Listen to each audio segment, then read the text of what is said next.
ఆకాశవాణి ప్రాంతీయ వార్తలు చదువుతున్నది ఎన్ మణి.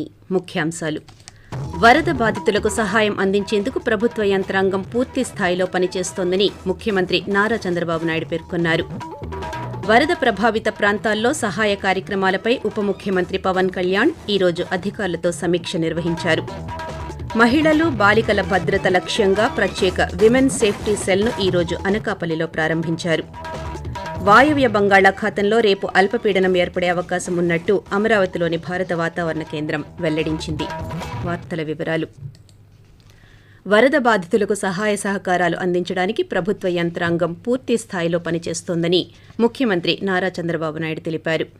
ఈ రోజు ఆయన విజయవాడలో పాత్రికేయులతో మాట్లాడుతూ వరద ప్రభావిత ప్రాంతాల్లో 62 వైద్య శిబిరాలు ఏర్పాటు చేశామని, 2,000 మందికి పైగా పారిశుద్ధ్య సిబ్బంది పనిచేస్తున్నారని పేర్కొన్నారు.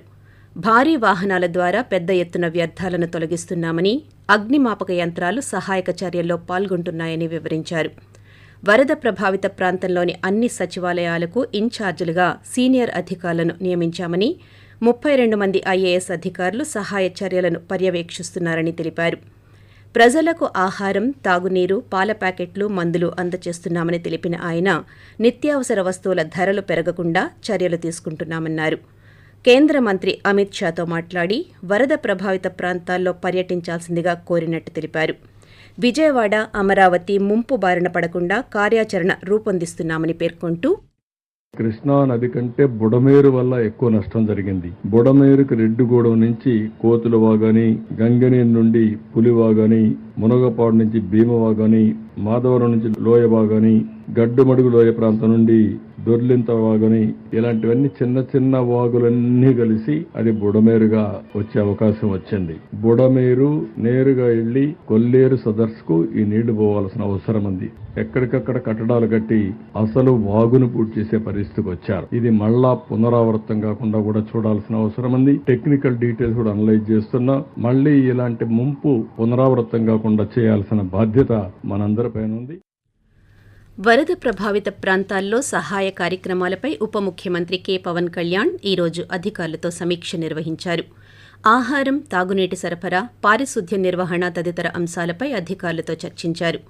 ఏలేరు జలాశయానికి వరద ముప్పు పొంచి ఉన్నందున ప్రభావితమయ్యే గ్రామాల ప్రజలను అప్రమత్తం చేయాలని కాకినాడ జిల్లా కలెక్టర్ షణ్మోహన్ను ఆదేశించారు. వర్షాల కారణంగా ఏలేరు జలాశయానికి వస్తున్న వరద నీటిని దిగువకు విడుదల చేయవలసి ఉంటుందని, ఆ నీరు పిఠాపురం, పెద్దాపురం వైపు మళ్లుతుందని కలెక్టర్ తెలిపారు. దీనిపై స్పందించిన ఉప ముఖ్యమంత్రి పిఠాపురం నియోజకవర్గంలోని ప్రజలను, రైతులను అప్రమత్తం చేయాలని సూచించారు. ముంపు గ్రామాల ప్రజలకు అవసరమైన ఆహారం, తాగునీరు, ఔషధాలు పూర్తి స్థాయిలో సిద్ధం చేసుకోవాలని, రెవెన్యూ, ఇరిగేషన్, పంచాయతీరాజ్ అధికారులతో సమన్వయం చేసుకుని రైతాంగానికి, ప్రజలకు తగు సూచనలు చేయాలని పవన్ కళ్యాణ్ కలెక్టర్కు దిశానిర్దేశం చేశారు. మహిళలు, బాలికల భద్రత దృష్ట్యా ప్రత్యేక విమెన్ సేఫ్టీ సెల్ను అనకాపల్లి జిల్లా కలెక్టర్ విజయ్ కృష్ణన్, జిల్లా పోలీస్ సూపరింటెండెంట్ ఎం దీపికలు పోలీస్ కార్యాలయంలో ప్రారంభించారు.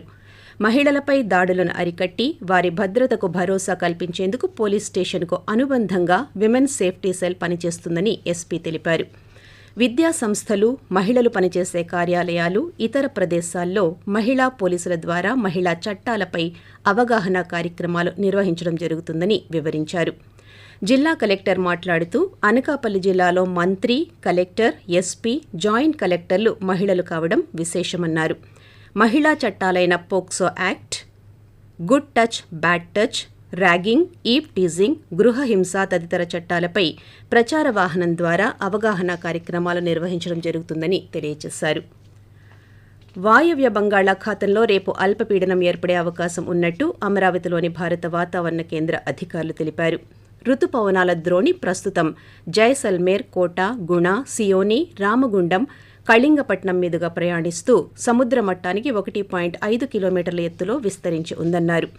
నిన్నటి ఉపరితల ఆవర్తనం కోస్తా ఆంధ్ర ప్రాంతంలో సముద్ర మట్టానికి 3.1 కిలోమీటర్ల ఎత్తులో ఉన్నట్టు వివరించారు. దీని ప్రభావంతో కోస్తా ఆంధ్ర ప్రాంతంలోని చాలా చోట్ల తేలికపాటి నుండి ఓ మోస్తరు వర్షం లేదా ఉరుములతో కూడిన జల్లులు కురిసే అవకాశం ఉందని తెలిపింది.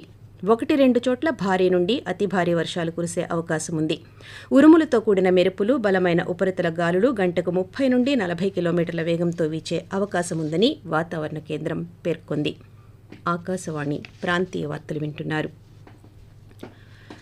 ఆకాశవాణి విశాఖపట్నం కేంద్రంలోని ప్రాంతీయ వార్తా విభాగంలో casual news reader, casual broadcast assistant పోస్టులకు సంబంధించి దరఖాస్తులను ఆహ్వానిస్తున్నామని విభాగాధిపతి శ్రీసాయి వెంపాటి ఒక ప్రకటనలో తెలిపారు. క్యాజువల్ న్యూస్ రీడర్ పోస్టుకు గుర్తింపు పొందిన విశ్వవిద్యాలయం నుంచి డిగ్రీతో పాటు తెలుగు, ఆంగ్ల భాషల్లో నైపుణ్యం, మంచి స్వరం కలిగి ఉండాలని స్పష్టం చేశారు. అలాగే రేడియో, టీవీ జర్నలిజంలో అనుభవం ఉండాలని, తెలుగు టైపింగ్తో పాటు కంప్యూటర్ పరిజ్ఞానం ఉండాలని తెలిపారు. 21 నుంచి 50 సంవత్సరాల మధ్య వయస్సు కలిగిన వారు ఈ పోస్టులకు దరఖాస్తు చేసుకోవచ్చన్నారు. అదేవిధంగా క్యాజువల్ బ్రాడ్కాస్ట్ అసిస్టెంట్ పోస్టుకు రేడియో ప్రొడక్షన్లో ఏదైనా డిగ్రీ లేదా డిప్లొమా అర్హత కలిగి ఉండాలని, తెలుగు, ఆంగ్ల భాషల్లో ప్రావీణ్యం, కంప్యూటర్ పరిజ్ఞానం ఉండాలని తెలిపారు. అలాగే ఆడియో రికార్డింగ్, ఎడిటింగ్లో అనుభవం ఉండాలని సూచించారు. దరఖాస్తులను సిరిపురంలోని ఆకాశవాణి విశాఖపట్నం కేంద్రానికి పోస్టు ద్వారా సెప్టెంబర్ 6వ తేదీలోగా పంపించాలని కోరారు.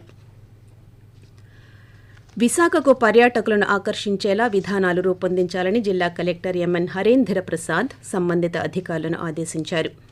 ఈ రోజు ఆయన జిల్లాలోని పలు పర్యాటక ప్రాంతాలను సందర్శించారు. ఈ సందర్భంగా మాట్లాడుతూ క్రూయిజ్ టూరిజానికి అత్యధిక ప్రాధాన్యత ఇస్తూ మెరుగైన వసతులు కల్పించాలని, ప్రత్యేక ప్యాకేజీలు రూపొందించాలని సూచించారు. పర్యటనలో భాగంగా భీమిలి పరిధిలోని పలు ప్రాంతాలను సందర్శించారు. అక్కడి నుండి తొట్లకొండ చేరుకున్న ఆయన అక్కడి కట్టడాలను పరిశీలించారు. రక్తహీనతను నియంత్రించేందుకు ముందుకు రావాలని పార్వతీపురం మన్యం జిల్లా కలెక్టర్ ఏ శ్యామ్ ప్రసాద్ పిలుపునిచ్చారు. వీరఘట్టం మండలంలో పర్యటించిన ఆయన హైస్కూల్ ఆవరణలో ఏర్పాటు చేసిన మనబడి మన తోట సంపూర్ణ పోషణ్ అభియాన్ కార్యక్రమాల్లో పాల్గొన్నారు. అనంతరం ఆయన మాట్లాడుతూ జిల్లాలో రక్తహీనత నియంత్రణ లక్ష్యాన్ని చేరేందుకు ఆరోగ్య శాఖ, స్త్రీ శిశు సంక్షేమ శాఖ కీలక పాత్ర పోషించాల్సి ఉందన్నారు. అనంతరం కలెక్టర్ వీరఘట్టం మండలం స్వయం సహాయక సంఘాల సమాఖ్య ఆధ్వర్యంలో నిర్వహిస్తున్న మహిళా మార్ట్ను సందర్శించి సభ్యులతో మాట్లాడి ఉత్పత్తుల వివరాలు అడిగి తెలుసుకున్నారు. అల్లూరి సీతారామరాజు జిల్లా పాడేరు మండలంలో ఆధునీకరించిన 3 పాఠశాలల భవనాలను సమగ్ర గిరిజనాభివృద్ధి సంస్థ ఐటీడీఏ ప్రాజెక్టు అధికారి వి అభిషేక్ ఈరోజు ప్రారంభించారు. కొత్తవలస గ్రామంలో 2.8 లక్షల రూపాయలు, ఎస్ కొత్తూరులో 2.4 లక్షల రూపాయలు, వర్తనపల్లిలో 2.4 లక్షల రూపాయల ఖర్చుతో ఆధునీకరించిన పాఠశాల భవనాలను ఆయన ప్రారంభించారు. ఈ సందర్భంగా మాట్లాడుతూ వంజంగి హిల్స్ పర్యాటక నిధులు 7.60 లక్షల రూపాయలతో ఆధునీకరణ కార్యక్రమం చేపట్టినట్టు వివరించారు. గత సంవత్సరం వంజంగికి 25 లక్షల రూపాయల పర్యాటక ఆదాయం లభించిందని పేర్కొన్నారు.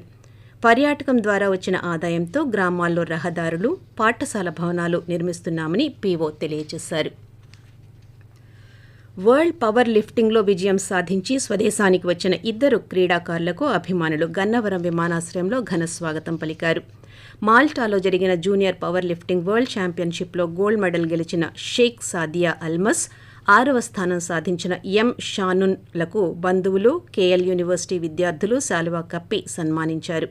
ఈ సందర్భంగా షేక్ సాదియా మాట్లాడుతూ మంత్రి నారా లోకేష్ 3 లక్షల రూపాయల ఆర్థిక సాయం అందించారని, ఆయన ప్రోత్సాహంతో గోల్డ్ మెడల్ సాధించారని తెలిపారు. పార్వతీపురం మన్యం జిల్లా ఐటీడీఏ గిరిమిత్ర సమావేశ మందిరంలో ఈ నెల 9వ తేదీన జాబ్ మేళా నిర్వహిస్తున్నట్టు కలెక్టర్ ఏ శ్యామ్ ప్రసాద్ తెలిపారు. ఈ జాబ్ మేళాకు కేఎల్ గ్రూప్, అమెజాన్ సంస్థలు హాజరవుతాయని, 200 ఉద్యోగ నియామకాలను చేపట్టనుందని పేర్కొన్నారు.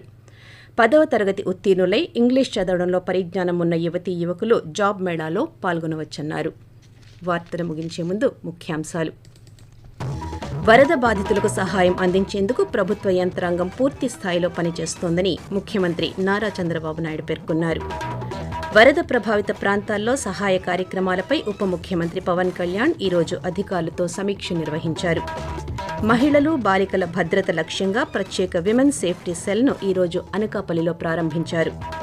వాయవ్య బంగాళాఖాతంలో రేపు అల్పపీడనం ఏర్పడే అవకాశం ఉన్నట్టు అమరావతిలోని భారత వాతావరణ కేంద్రం వెల్లడించింది. ఆకాశవాణి ప్రాంతీయ వార్తలు ఇంతటితో సమాప్తం.